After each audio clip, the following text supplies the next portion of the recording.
Marcus success గురించి మీకు ఎట్లా అనిపిస్తుంది? అంటే మీ పక్కనే ఉన్న అబ్బాయి ఈరోజు డీజే టిల్లు లాంటి సినిమా ద్వారా ఫస్ట్లో అయినా సెకండ్ అయినా మార్కస్ లేకుండా సినిమా కూడా ఊహించుకోలేము. కరెక్ట్. అసలు సెకండ్ దాంట్లో మార్కస్ని ఉంచుతారా లేదా అని, మార్కస్ వచ్చిన తర్వాత ఆ డైలాగ్ ఎప్పుడు వస్తుందని ఒక సీక్రెట్ చెప్పగలుగుతా. టిల్లు 2తో సినిమా ఆగదు. మార్కస్ కూడా ఆగదు. టిల్లు ఉండే వరకు మార్కస్ సస్టైన్ అవుతాడు. అవును. అండ్ ఇంకోటి మా మార్కస్ గురించి చెప్పాలంటే విశ్వక్ గురించి కూడా ఖచ్చితంగా చెప్పాలి. విశ్వక్ మేమందరం 2011-12 నుంచి ట్రావెల్ అయ్యామన్నమాట. బేసిక్గా విశ్వక్ నాకైనా 4 years చిన్న. బట్ మన నుంచి కదా తెలిసినారు విశ్వక్ నాకు ఎప్పుడు నేను తెలుసా అంటే విశ్వక్ 17 years ఉన్నప్పుడు నేను తెలుసు. He was very passionate. ఆ టైంలోనే విశ్వక్ అబ్జర్వేషన్ చాలా భయంకరంగా ఉంటుండే. అంటే ఏదో చిన్న బాబులాగా కాకుండా మైండ్ చాలా మెచ్యూర్డ్ ఉండే క్యాండిడేట్ది. ఎలా అంటే ఒక యాక్టర్ని అప్పుడే చూసుకున్నాడు, వాడే ప్రణీత్. అప్పుడు చూసిన విశ్వక్ ప్రణీత్తో ఒక షార్ట్ ఫిల్మ్ చేశాడు పిట్టకథ అని. ఆ పిట్టకథకు నేనేం చేశా అంటే నాకు మన రన్ రాజా రన్ సావు మూవీ డైరెక్టర్ సుజిత్ అన్న నాకు బాగా క్లోజ్ ఉండే. అసలు ఇన్ రిటర్న్ విశ్వక్ ఏమైనా చేయగలరు. సుజిత్ మసాబ్ ట్యాంక్ దగ్గర నుంచి కరెక్ట్ షార్ట్ ఫిల్మ్స్ చాలా నేను పెద్ద ఫ్యాన్ ఆయనకి. ఇప్పటికీ టచ్ లో ఉంటాడు, అన్ని విషయస్ పంపిస్తుంటాడు. సో అప్పుడు విశ్వక్ నాకు తెలిసిన మాట ఏంటంటే Vishwak was a very big fan of Sujith. So నేను విశ్వక్కి ఒక చిన్న సర్ప్రైజ్ ఇచ్చా. ఆ పిట్టకథ షార్ట్ ఫిల్మ్కి సుజిత్ అన్నని తీసుకొచ్చా. అంటే ఇంకా అక్కడి నుంచి మేము వెల్డ్ అవ్వడం అంటే బాండ్ అవ్వడం బాగుండే. విశ్వక్ అప్పుడు చూసిన మార్కస్ అంటే ప్రణీత్నే ఫలక్నామా దాస్లో బోటికూర బాయ్ అని పెద్ద ఫేమస్ బొమ్మర్ది క్యారెక్టర్ చేసిన. సో ఆ ప్రణీతే ఇక్కడ అనమాట. సో అక్కడి నుంచి ట్రావెల్ స్టార్ట్ అయింది. బేసిక్గా చెప్పాలంటే ఫలక్నామా దాస్ తర్వాత ప్రణీత్ కెరియర్ నెక్స్ట్ లెవెల్ వెళ్ళింది.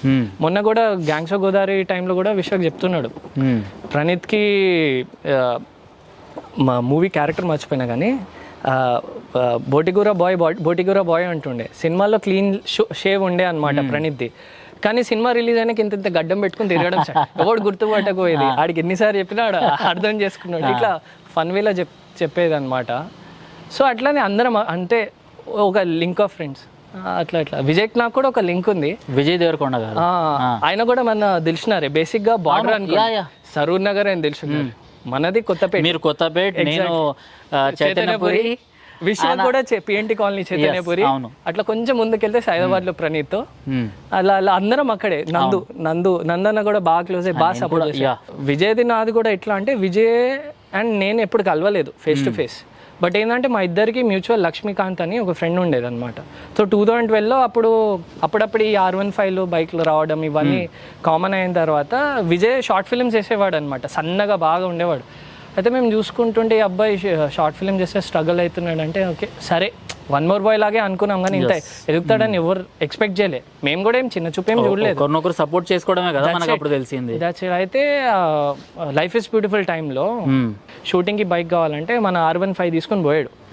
మీకు మూవీలో గోల్డ్ ఫేస్ అబ్బాయి హీరో వాళ్ళ సిస్టర్ని ప్రపోజ్ చేయడానికి బస్ స్టాప్ మీద మొబైల్ ఇస్తుంటా బండి 5954 నంబర్ గుర్తుపెట్టుకుని రెడ్ కలర్ R15 15 రోజులని తీసుకెళ్ళాడు. మీ బైక్ అది? మన బైకే.